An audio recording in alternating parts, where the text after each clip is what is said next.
Привет, друзья! Сегодня разберем события, которые затрагивают Германию и Европу сразу на нескольких уровнях. В Италии задержание мужчину, связанного с делом Nord Stream, Северный поток, впервые у следствия появился конкретный фигурант. В Восточной Германии завершилась крупная забастовка пивоваров, которая может повлиять на цены и занятость в отрасли. На съезде Христианско-демократического союза ХДС звучат новые идеи для школ, от полного запрета телефонов до проверки языковых навыков. Но на фоне этого свежий национальный доклад фиксирует резкое ухудшение качества образования в стране. Экономика тоже под давлением. ВВП снова падает, эксперты предупреждают о затяжной рецессии. К этому добавляется громкая дискуссия о возвращении военной службы. Поддерживают ее уже и бывшие министры, и армейские эксперты. А параллельно в Гамбурге запускается проект по импорту аммиака для производства водорода. Это возможный шаг в энергетическом будущем Германии. Все это я разберу подробно, а выводы будут не менее интересными. Чтобы не пропустить такие ежедневные разборы, подписывайтесь прямо сейчас, а я начинаю с самого резонансного дела Nord Stream, Северный поток. Итак, предполагаемый украинский мужчина, подозреваемый в подготовке подрыва на подводных газопроводах Nord Stream, предстал перед судом в Италии. Ему предъявлены обвинения в сговоре, умышленных действиях против инфраструктуры и ее повреждения. Германские прокуроры полагают, что его действия могли привести к крупным сбоям в энергетической системе. Задержание произошло после обыска виллы, где он отдыхал вместе с семьей. Мужчина сдался без сопротивления. Суд в Болонье признал арест законным и назначил дату рассмотрения вопроса об экстрадиции на начало сентября. Эту дату, однако, могут использовать только для предварительных слушаний, а окончательный вердикт может последовать позже. Следствие установило, что для операции использовалось судно. По версии обвинений, плавучий катамаран был арендован с поддельными документами. Именно с его помощью, по данным следствия, были доставлены технические средства к месту повреждений, где в 2022 году произошли значительные утечки. Это первое такое задержание, связанное с делом Nord Stream, которое долгое время оставалось без четкого ответа на вопрос, кто несет ответственность за произошедшее. Меры и дальнейшие действия итальянского суда важны как для расследования, так и для правового оформления дела, ведь речь идет о преступлении международного масштаба.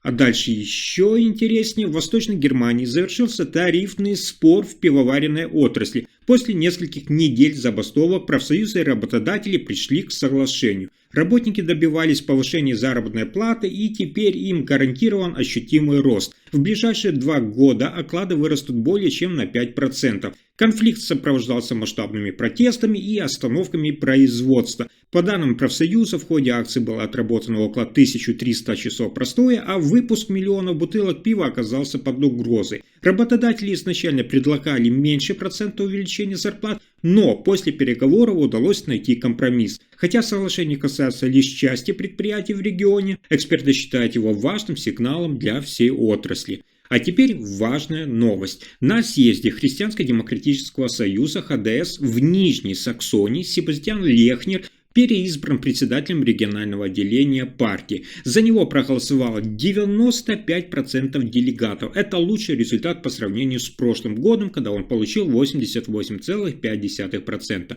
Лехнеру 44 года. Он также руководит фракцией ХДС в Ландтаге и считается главным кандидатом партии на пост премьер-министра на выборах 2027 года. В своем выступлении он подчеркнул важность поддержки федерального правительства в усилиях по обеспечению мира и назвал канцлера канцлером мира. Кроме того, на съезде обсудили реформы в сфере образования. Среди предложений это полный запрет использования мобильных телефонов в школах, минимальный возраст для регистрации в соцсетях 14 лет, а также обязательное тестирование языковых навыков детей до поступления в школу. И еще одна новость в Германии, которая вызывает обеспокоенность. Согласно новому национальному образовательному докладу под названием «Образование в Германии 2024», ситуация в школьной системе страны существенно ухудшилась, и об этом говорят не только цифры, но и эксперты. Авторитетные эксперты Академии образования ДИП и научная группа подчеркнули, несмотря на рост финансирования образования, внимание, до 264 миллиардов евро за последние десятилетия, что на 46% больше,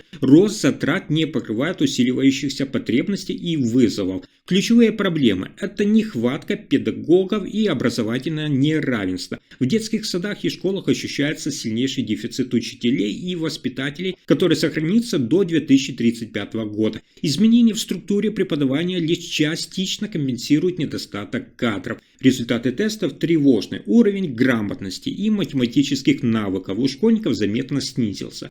Особенно тяжелая ситуация в 4 классе, где дети показывают фактически прежний уровень, который страна демонстрировала еще в 2011 году. Учителя выражают обеспокоенность: среди многих школ, почти у 2/3, особенно в социальных сложных районах, ученики имеют заметные трудности в обучении. Только треть директоров считает, что федеральные программы по компенсации успеваемости эффективны. И, наконец, доверие к школам падает. Внимание! Только 27% граждан оценивают образовательное качество в своем регионе как хорошее или очень хорошее. Это минимум за десятилетие.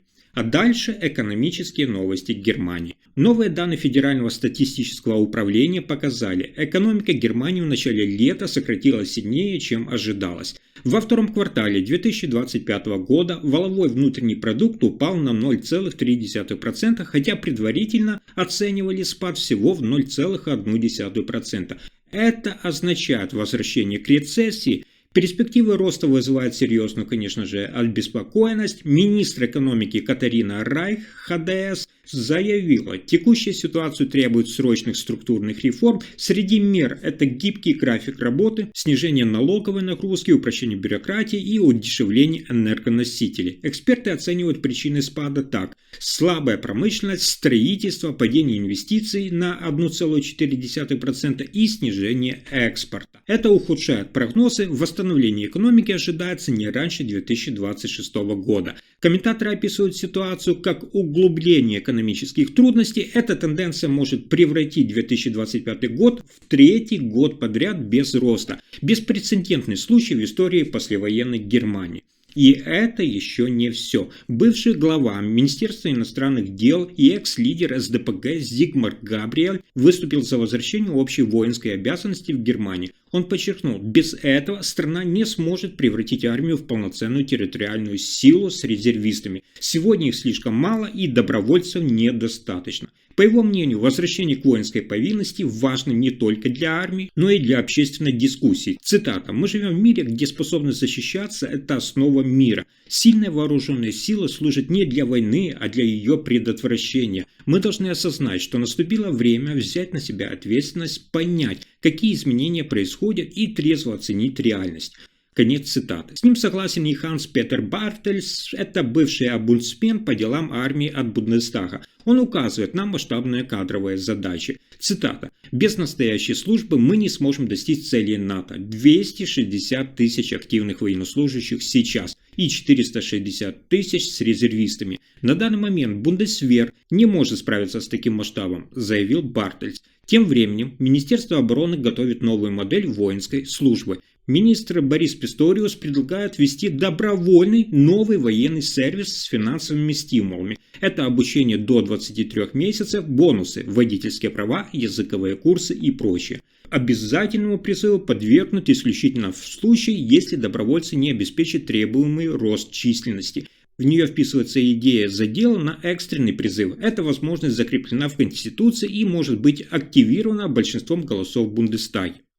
А дальше еще интереснее. В Гамбурге компания MB Energy готовит инфраструктуру для импорта аммиака, который будет использоваться для производства зеленого водорода. Этот проект является частью стратегии города по превращению Гамбургского порта в центр климатически нейтральной энергетики. В ближайшие годы компания планирует начать импорт аммиака, который состоит из азота и водорода и не содержит углерода. Водород, обозначаемый химической формулой, напомню, H, должен быть основой для будущего энергетического обеспечения. Однако, несмотря на активную подготовку, остается открытым вопрос, когда водород будет доступен в достаточных количествах для промышленного использования. Этот вопрос остается без ответа, несмотря на усилия и инвестиции в развитие водородной энергетики. Если информация оказалась полезной, ставьте лайк, подписывайтесь на канал и делитесь видео. Спасибо за просмотр.